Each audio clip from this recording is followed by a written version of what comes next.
Praise the lord. హల్లెలూయా. దేవుని పరిశుద్ధ నామమునకు మహిమ కలుగునుగాక. ప్రియ దేవుని బిడ్డలారా,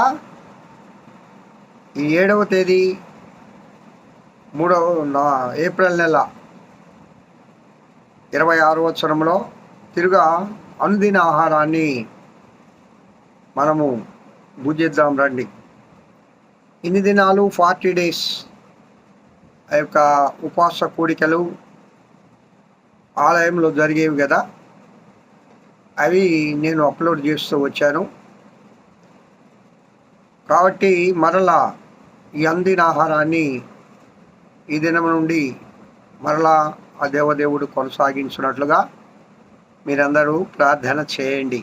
పిల్లరా,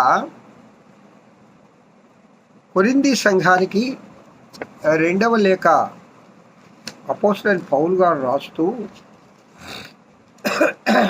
ఇక్కడ చివరిగా 13వ అధ్యాయము 11వ వచనంలో ఒక మంచి మాటను సంఘానికి రాస్తాడు. ఎందుకనగా సంఘము అనగా సాతాను సంఘంలో అనేక రకాలైన శోధనలు పుట్టించడానికి ప్రయత్నం చేస్తూ ఉంటాడు. దైవజనుడు ఆ సాతాను యొక్క కుతంత్రములన్నిటినీ గమనించి పరిశుద్ధాత్మని ద్వారా సంఘాన్ని ఏకం చేస్తూ అక్కడ దేవుని కార్యాలు జరగడానికి, సంఘాన్ని ఐకమత్యంగా ఉంచడానికి దైవజనుడు పరిశుద్ధాత్మని ద్వారా నడిపింపబడుతూ ఆ విధంగా సంఘాన్ని నడిపిస్తారు. ఈ కొరింథీ సంఘంలో ఒకసారి మనం హిస్టరీని గమనిస్తే అనేక రకాలైన విభేదాలు కలిగిన వాళ్ళు, అనేక రకాలైన మనస్తత్వం కలిగిన వాళ్ళు ఉంటారు. ఆ పరిస్థితుల్లో అపోస్తలుడైన పౌలు గారు చాలా ఖండితంగా మాట్లాడుతూ, వారికి బుద్ధి చెప్తూ, గద్దిస్తూ, వారిని పరిశుద్ధాత్మలో పరిపూర్ణులుగా చేయడానికి, విశ్వాసంలో వారిని నిలకడగా ఉంచడానికి ఈ లేఖలు రాస్తూ వారితో మాట్లాడుతూ ఉంటాడు, వారిని సంఘాన్ని కలుసుకున్నప్పుడు కూడా. అదే ఇక్కడ మనం ఒక్క మాట గమనం చేస్తే 11వ వచనంలో 13వ అధ్యాయం 2వ కొరింథీయులకు రాసిన పత్రిక, తుదకు సహోదరులారా సంతోషించుడి, సంపూర్ణులయ్యుండుడి, ఆదరణ కలిగి ఉండుడి, ఏక మనస్సు గలవారై ఉండుడి, సమాధానముగా ఉండుడి, ప్రేమ సమాధానములకు కర్తయగు దేవుడు మీకు తోడయ్యుండును. సంఘంలో ఒక ఐక్యత ఉండాలి అంటే, సంఘంలో పరిశుద్ధాత్మని కార్యాలు జరగాలి అంటే సంఘం ఏ విధంగా ఉండాలి, విశ్వాసులు ఏ విధంగా ఉండాలి అనే విషయాన్ని ఇక్కడ చాలా క్లియర్గా చెప్తాడు. సంతోషించుడి, సంతోషంగా ఉండండి, సంపూర్ణులయ్యుండుడి,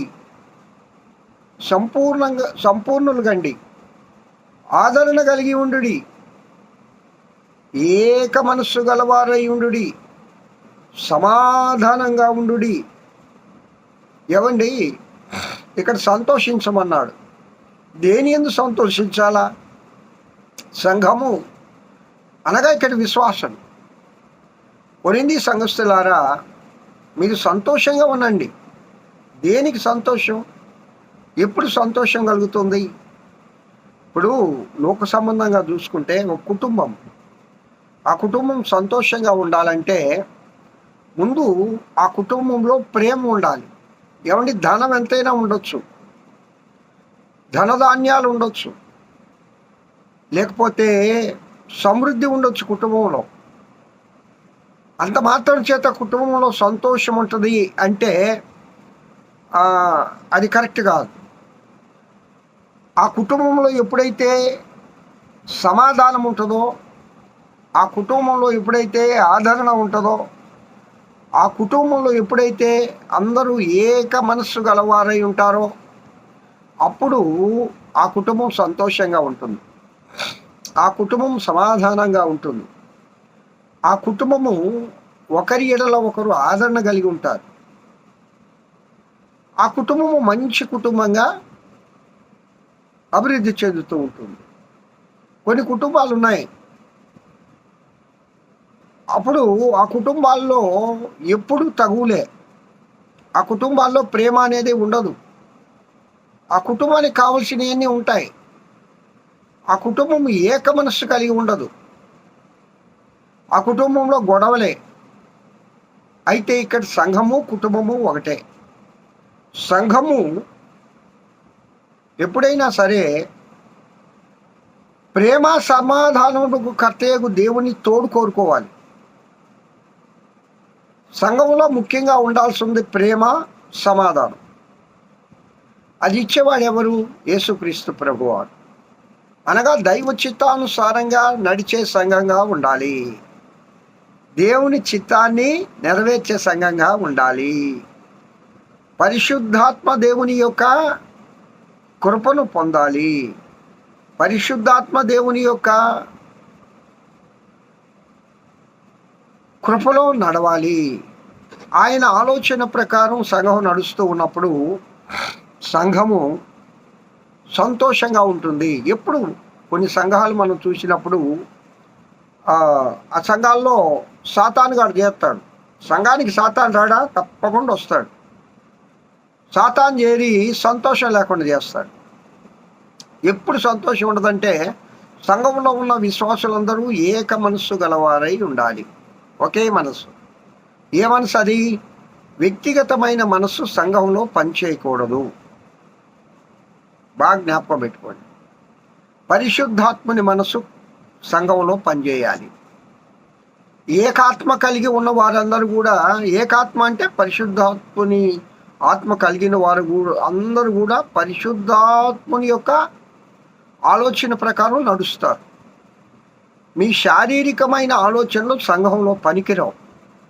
చాలా జాగ్రత్త సుమా, చాలా జాగ్రత్త. మీ యొక్క ఆలోచనలు సంఘంలో పెట్టద్దు. ఏక మనస్సు ఉండాల. ఒకే మనసు ఎప్పుడు ఉంటుంది? ఒకే ఆత్మ పొందినప్పుడు, ఒకే ఆత్మలో పాలి పంపులు పొందినప్పుడు.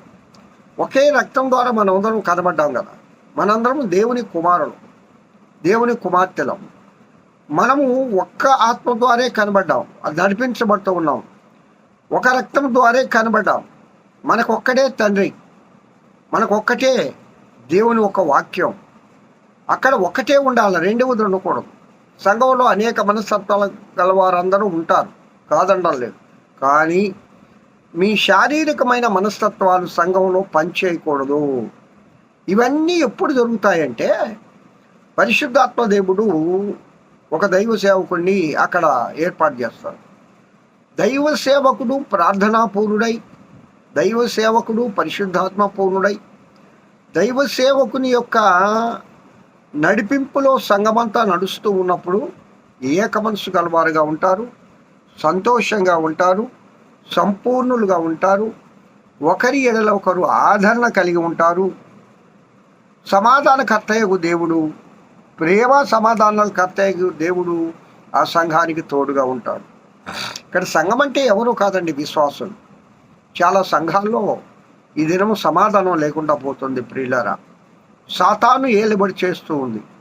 సాతాను ఏలుబడి అంటే అక్కడ మానవీయ ఆలోచనలు జరగాలి అనుకుంటారు. ఒక్కొక్కరైతే పెద్దలు ఇక్కడ నేను, నాది, నేను, ఇక్కడ ఇక్కడ ఎవరు నడిపించేది? నేను. ఇక్కడ ప్రెసిడెంట్ ఎవరు? నేను. సెక్రటరీ ఎవరు? నేను. ఈ భావనలు సాతాను గాడు తెచ్చిపెడతాడు అక్కడ.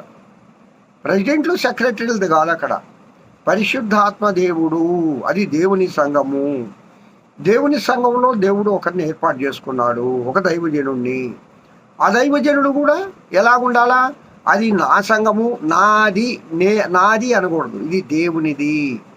దైవికమైన ఆలోచన కలిగిన దైవజనుడు ఉన్నప్పుడు ఆ దైవజనుని ఆదేశానుసారంగా సంఘం నడుస్తూ ఉన్నప్పుడు ఆ సంఘంలో ఏముంటుందంటే సంతోషం ఉంటుంది, సంపూర్ణం ఉంటుంది, ఆదరణ కలిగి ఉంటారు. ఏక మనసు గలవారై సమాధానంగా ఉంటారు. ప్రియులారా, సంఘాల్లో సమాధానం లేకుండా సాతానుగాడు ఈ దినం చాలా ఇబ్బందులు పాలు చేస్తూ ఉన్నారు. మనం సమాధానం కలిగి ఉండాలి. కారణం ఏంటో తెలుసండి? ఇక్కడ రాస్తారు అపోస్తలుడైన పౌలు గారు, ప్రేమ సమాధానములకు కర్త ఎవరు? మన ప్రభు అయిన యేసుక్రీస్తు. ఆయన మనకు తోడుగా ఉన్నప్పుడు, మన సంఘానికి తోడుగా ఉన్నప్పుడు అక్కడ సంతోషం ఉంటుంది, సమాధానం ఉంటుంది, ఆదరణ ఉంటుంది, సంపూర్ణత ఉంటుంది. అక్కడ ఎక్కువగా ప్రార్థనా జీవితం ఉంటుంది. అక్కడ దేనికి ప్రాధాన్యం? ప్రార్థనకు, వాక్యానికి. అక్కడ దేనికి ప్రాధాన్యం? ఆరాధనకు ప్రాధాన్యం. అక్కడ దేనికి ప్రాధాన్యం? దేనికి ఇస్తున్నాం దేవుని సంఘంలో అనేది మనం ఒకసారి ఆలోచించుకొని మనము మన సంఘాలను ప్రేమ చేత కట్టుకుందాం. ప్రియులారా, సమాధానం మన సంఘాల్లో నిలవడం చేసుకుందాం. అప్పుడు ప్రేమ సమాధానం మన సంఘాల్లో ఉండాలంటే అక్కడ ఎవరు ఉండాలనగా, ప్రేమ సమాధానానికి కర్తయ్యగా దేవుని యొక్క తోడు ఆ సంఘానికి నిరంతరం ఉండాలి. హల్లెలూయా. ఆ విధంగా ఈ భయంకరమైన కడవరి దినాల్లో మనం ఉన్నాము. అందరిలో ప్రేమ చల్లారిపోతుంది అని చెప్తా ఉన్నాడు సాతానుగాడు. వాడు తోకలో ప్రాణం ఉంది, వాడు విజృంభిస్తూ ఉన్నాడు. చాలా సంఘాలు ఈ దినం సాతానీయ ప్రేరణ ద్వారా సమాధానం లేకుండా, సంతోషం లేకుండా, ఒకరి పట్ల ఒకరి ఆదరణ లేకుండా, ప్రేమ లేకుండా నడిపించబడుతూ చివరకు విచ్ఛిన్నమైపోతున్నాయి సంఘాలు. అక్కడ నేను నాది అనే ఒక భావన సాతానుగాడు తెచ్చిపెడతా ఉన్నాడు. ఆ పరిస్థితులు సంఘాల్లో లేకుండా మనం అందరము పరిశుద్ధాత్ముని యొక్క మూలంగా మనము ప్రార్థన చేస్తూ మన సంఘాలను మనము కట్టుకుందాము గాక. సంఘము అంటే ఏంటో కాదండి, నీవు ఆత్మీయంగా, శారీరకంగా కాదు. నువ్వెప్పుడు ఆత్మీయంగా సంతోషంగా ఉండాలి, ఆత్మలో సంతోషిస్తూ ఉండాలి. ఎప్పుడు సంపూర్ణత ఆత్మలో పొందడానికి ప్రయత్నం చేస్తూ ఉండాలి. నువ్వు ఆదరణ కలిగి ఉండాలి. రెండోది, ఒకే మనసు. అది ఏ మనసు? మానవీయ మనసు కాదు, దైవజనుడు మనసు కాదు. ఏక మనసు అంటే అది యేసయ్య మనసు కలిగి ఉండాలి. కారణం ఏంటి? ఆ సంఘానికి ఎవరు తోడుగా ఉన్నాడు? ఎవరు తోడుగా ఉన్నారు అంటే ప్రేమ సమాధానాలకు కర్తయ్యకు దేవుడు ఆ సంఘానికి తోడుగా ఉండి నడిపించును గాక. అనగా నీకు, మనకు తోడుగా ఉండేది ఎవరు? ప్రభు అయిన యేసుక్రీస్తు. ఎందుకు సమాధానంగా లేవు? ఎందుకు సంతోషంగా లేవు? ఎందుకు ఏక మనసు కలిగి నువ్వు ఉండడం లేదు? ఎందుకు స్థిరత్వం లేదు? ఎందుకు లేదంటే ప్రేమ సమాధాన కర్తయ్య దేవుడు నిన్ను నడిపించడం లేదు, ఆయనకు లోబడడం లేదు. మనం ఆయనకు లోబడి ఆయన చిత్తానుసారంగా నడుదుము కాక. అలాంటి కృప నా ప్రియుడైన యేసయ్య మనందరికీ దయచేయను గాక. ప్రియులారా, సంఘ క్షేమాభివృద్ధి నిమిత్తము అందరము ప్రార్థన చేసి క్రీస్తు ప్రేమ అనే బంధం చేత కట్టబడి దేవుని కృపలో సాగిపోదుము గాక. హల్లెలూయా. అలాంటి కృప నా ప్రియుడైన యేసయ్య మనందరికీ దయచేయను గాక. ప్రార్థిద్దాం. ప్రభువా స్తోత్రాలు. సంఘంలో సాతాను చెరిపివేస్తూ ఉన్నారు నాయన. అనేక సంఘాల్లో నేను చూస్తూ ఉన్నాను. ప్రభువా, సాతాను ఏలికగా గాక, పరిశుద్ధాత్మదేవ మీరు ఏలికగా ఉంది. ప్రతి విశ్వాసి జీవితంలో సంతోషం, సమాధానం, ఏక మనసు, ఆదరణ, పరిపూర్ణత దయచేసి అయ్యా, మీరు సమాధానానికి ప్రేమకు కర్తయ్యకు మీరు తోడుగా ఉండి బిడ్డలను బలపరిచి నడిపించమని యేసు నామం పేరిట వేడుకొనుచున్నాను తండ్రి. ఆమేన్. హల్లెలూయా. తండ్రి అయిన దేవుని నుండి, కుమారుడైన యేసుక్రీస్తు నుండి, పరిశుద్ధాత్మన్యోని నిత్య సహవాసం ఇంతవరకు ఈ వాక్యం వింటున్న బిడ్డలందరికీ, సర్వలోక పరిశుద్ధులకు, సార్వత్రిక సంఘానికి ఇప్పుడు ఎల్లప్పుడు సదాకాలంతో నడిపింపబడును గాక. Amen. Amen. Have a good day. ఈ దినమంతా ఆ దేవదేవుని కృపాక్షేమములే మీ వెంట వచ్చును గాక. తిరగా రేపటి దినము మరలా మనం అందిన ఆహారంలో కలుసుకొని ఈ విధంగా దేవుని ఆరాధింతముగాక. ఆమె స్తోత్రం.